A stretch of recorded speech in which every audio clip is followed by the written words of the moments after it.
3, 2, 1. You're watching TKO Takeover. We are here to help you with your everyday needs. To remove photos from iCloud while keeping them stored on your iPhone, follow these simple steps to ensure you maintain access to your desired pictures.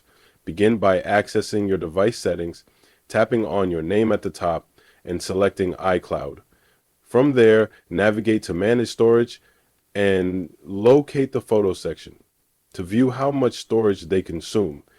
If you want to delete all photos from iCloud, you can choose Disable until consume, but this removes all content from iCloud. For selective photo deletion, go back to iCloud settings and toggle off iCloud photos, which disconnects syncing between your phone and iCloud. When prompted, select Download Photos and Videos to save them to your iPhone.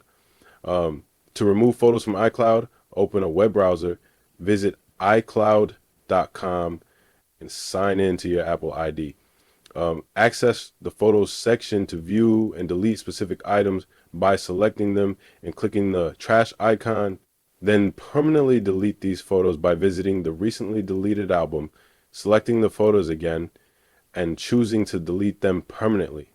This ensures that while your photos are removed from iCloud, they remain safely stored on your iPhone.